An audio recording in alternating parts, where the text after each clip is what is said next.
Olá, galera, tudo bem com vocês? Espero que sim. Vamos a mais uma aula. Hoje, aula de história. Peço que peguem os livros na página 16, para que a gente possa dar início aí aos nossos estudos.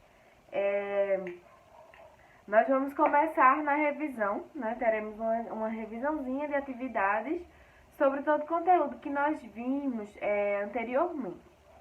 Então, vamos lá. Primeira questão. Retome as informações do tópico Fazendo Cerâmica e complete o quadro a respeito de alguns povos ceramistas antigos que viveram nas terras do atual Brasil. Que página que tá isso, tia? Vocês encontrarão isso na página 7, é onde tem Fazendo Cerâmica. Página 7. Então, para responder à questão 1 da página 16, vocês retornarão na página 7, que vocês conseguirão encontrar onde está aí a página que ajudará vocês, tá? Nessas respostas. Segundo, em 1500, quando os portugueses chegaram ao território do que hoje é o Brasil, quantos indivíduos indígenas viviam aqui aproximadamente? Onde vocês encontrarão isso? Ó, vocês vão voltando essas páginas, que aí vocês encontrarão tudo isso, tá? Terceiro, com base em seus conhecimentos e nas informações estudadas, cite 2 produtos cultivados pelos povos indígenas no Brasil. Que tipo de produtos, que tipo de matéria-prima, que tipo de alimento os indígenas eles costumavam produzir, né, para se alimentar? Que tipo de comida que vem da terra é típica dos indígenas? Letra B. 2 ferramentas produzidas por esses povos indígenas. Que ferramentas, né, eram produzidas por eles, seja para uso mesmo, em alguns tipos de trabalho que eles faziam ou para suas próprias defesas. Letra C. Uma atividade de trabalho, em geral, feita pelos homens indígenas. Vocês também encontrarão aí, né, onde tem falando como era feita essa divisão do trabalho nas aldeias, nos grupos indígenas. Letra D. Uma atividade de trabalho, em geral, feita pelas mulheres indígenas. No mesmo local que vocês encontrarão essa atividade feita pelos homens, vocês também encontrarão a atividade feita pelas mulheres. Quarta questão, na página 17. Cite 2 costumes indígenas que foram incorporados com o passar do tempo pela sociedade não indígena, ou seja, 2 costumes indígenas que foram, digamos assim, usados, né, pela sociedade não indígena, ou seja, pela nossa sociedade, né? Nós somos a sociedade não indígena, aquela sociedade que não veio, ou que não é indígena de fato, mas que acabou pegando um pouco da cultura indígena, porque nossa história, né, nossos antepassados aí, no sangue de todo mundo aqui que nasceu no Brasil, que é brasileiro, tem um pouco do indígena, né? Nossa história ela foi formada em cima desse povo, dos africanos, como também dos portugueses. Quinta questão. Por que a prática de contar histórias é tão importante para os povos indígenas? Tanto os do passado, quanto os do presente. Por que é tão importante, né, na cultura indígena essa questão de contar histórias, de passar histórias? Por quê? Isso é tão importante. Vocês também encontram isso, tá, gente, aí nas páginas. E na revisãozinha que eu passei aqui antes dessa, né, no outro vídeo que vem com a revisão sobre todo o conteúdo. Para fazer mais. Nesta unidade, você conheceu um pouco dos hábitos dos antigos povos indígenas que viviam nas terras que mais tarde formaram o Brasil. Agora reflita mais sobre uma das principais heranças culturais desse povo.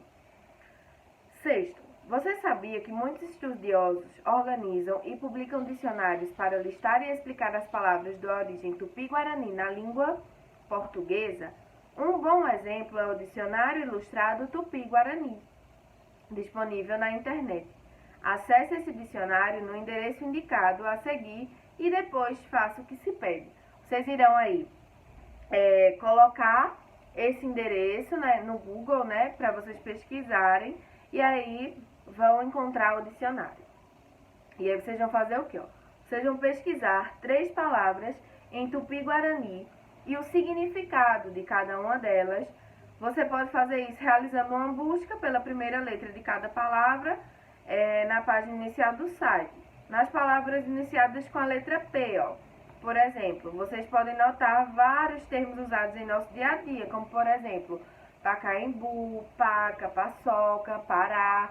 E aí vocês vão ver o que significavam, né, essas palavras, o que significam, na verdade, essas palavras nessa língua tupi-guarani. E se o uso delas é igual ao nosso uso, tá? Próximo, letra B.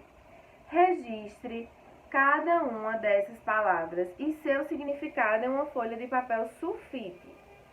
E letra C. Depois, faça um desenho para ilustrar cada um desses termos. Tia, eu não tenho folha de papel sulfite. Vocês podem fazer em uma folha de ofício ou até mesmo no caderninho de vocês, em uma folhinha, né? Para que vocês façam isso de forma bem organizadinha. Sétimo, compartilhe as palavras pesquisadas por você com os colegas e o professor. Vocês podem compartilhar só comigo, né? Não precisa compartilhar ali com os colegas. Peço que vocês me mandem foto desse trabalhinho aí que vocês estão fazendo. Oitavo, como vimos, os povos indígenas explicam as origens e os mistérios da vida por meio dos mitos, que são tradições orais passadas de geração a geração. Sobre esse costume, faça uma pesquisa na internet com a ajuda de um responsável. Escolha um mito de origem indígena brasileira e resolva as seguintes atividades. Que mito você escolheu? O que ele representa ou o que ele explica?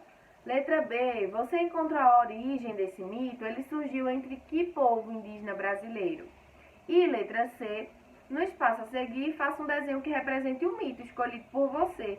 Na sala de aula, compartilhe seu desenho com os colegas e conte a eles que mito o desenho representa, explicando o que ele significava para os povos que o criaram. Como não temos mais essa rotina de sala de aula para o momento, o que é que vocês vão fazer? Quem se sentir confortável, tá? Não é obrigado.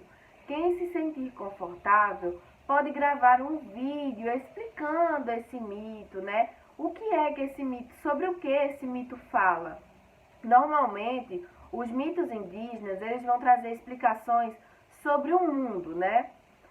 Eles têm uma crença muito grande, os indígenas, de forma geral, na natureza, né? No poder da natureza. Então, normalmente, esses mitos, eles vêm trazendo essas explicações. Como a gente viu aqui no livro, o mito das estrelas, lembram disso? Como é que surgiram as estrelas, né? Então, normalmente, esses mitos indígenas, eles vão trazer essas explicações sobre fatos, né, sobre coisas da natureza, tá? E aí, quem se sentir confortável pode gravar um videozinho explicando por que escolheu seu mito e do que seu mito fala, tá? Vamos lá. Continuando, página 19, nossa última página de hoje, mais um desafio. Por quais motivos devemos conhecer a história dos povos indígenas antigos que viviam no Brasil? Letra A. Para entender que a história desses povos faz parte da formação do Brasil e para compreender seus costumes e suas tradições. Letra B. Para que suas histórias elas possam ser conhecidas somente por outros povos indígenas. Letra C. Para que seus costumes e suas tradições elas possam ser adaptados a outras formas. E letra D. Para que suas memórias permaneçam somente entre as aldeias indígenas. Vocês irão aí marcar a opção que melhor responde essa pergunta. E por último, como vocês já bem conhecem aí, a linha de chegada, onde vocês irão avaliar o processo de aprendizado de vocês, tá? A gente fica por aqui, um beijo bem grande e me encontro com vocês quinta-feira. Amanhã nós não nos vemos, tá bom? Cheiro!